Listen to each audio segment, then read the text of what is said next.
people say to me, when they look at those running the country, they see a group of people totally detached from reality, whose words mean nothing, and who put their own interests first.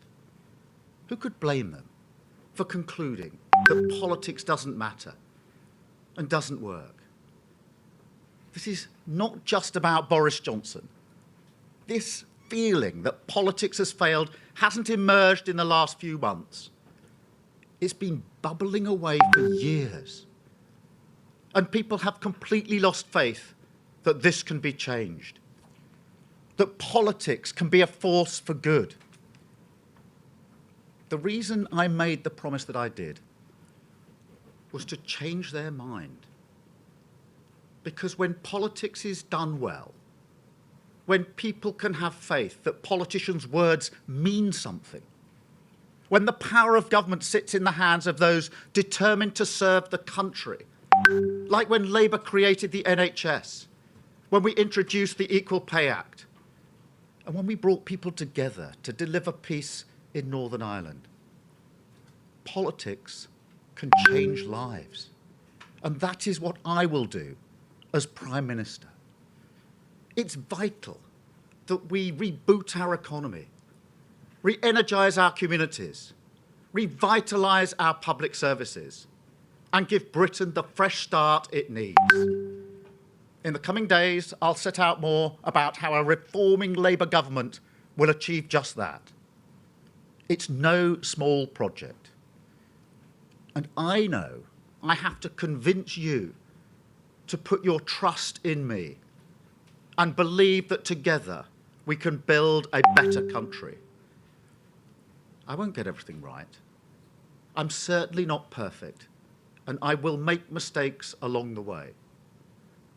But what you will always get from me is someone who believes honesty and integrity matter. Someone who will work every day for the good of the country. And someone who will not betray the faith that you place in me. Thank you. Thank you very much. I think we're going to go to questions first. I've got a list which I'll work to and hope to get it right. Chris, I think we've got you first. Thank you. Chris Mason, BBC News. Sir Keir, whilst you must be relieved, isn't this the week that your job has actually got much harder with the resignation of Boris Johnson, the man you've defined yourself against? No, not in the slightest. The contrast between the Tory party, which is tearing itself apart, with a cast list of wannabe leaders who've all propped up this Prime Minister for months and months and months, knowing he's unfit for office. Contrast that to the Labour Party. We're united, we want to press on with a plan for Britain, and the change we want is more fundamental than a change at the top of the Conservative Party. So this is a very good week for the Labour Party, and my challenge to the Tories is not who's your next leader going to be, but give us the change we really need. Let's have a general election, let's have a change of government, a fresh start for our country. Sam. Keir Starmer, you're pushing for a vote of no confidence next week. Yeah. If you win, there'll be an election. Do you think the answer to the chaos and instability at the moment is a general election?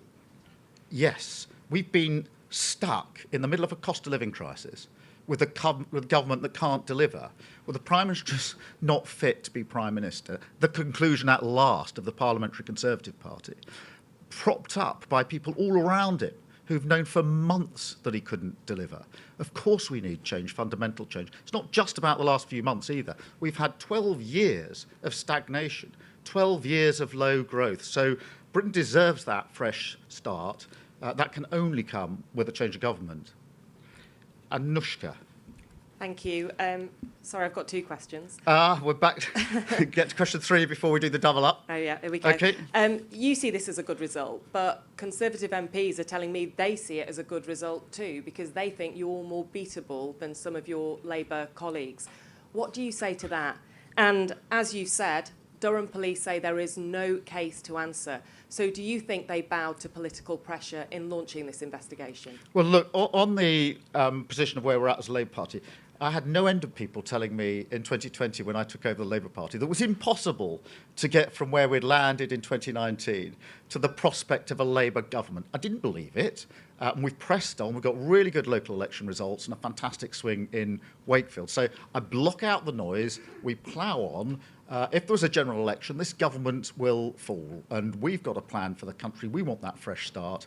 And I'm not going to listen to the noises off that for 2 years have been telling me this is impossible. We're proving it's possible. What's happened now is it's not just a hope of a Labour government, it's a belief in a Labour government. As for the police, look, I spent 5 years as Director of Public Prosecutions working with all the police forces across the whole country, and there were no end of politicians who tried to tell the police what to do. I'm not going to do that.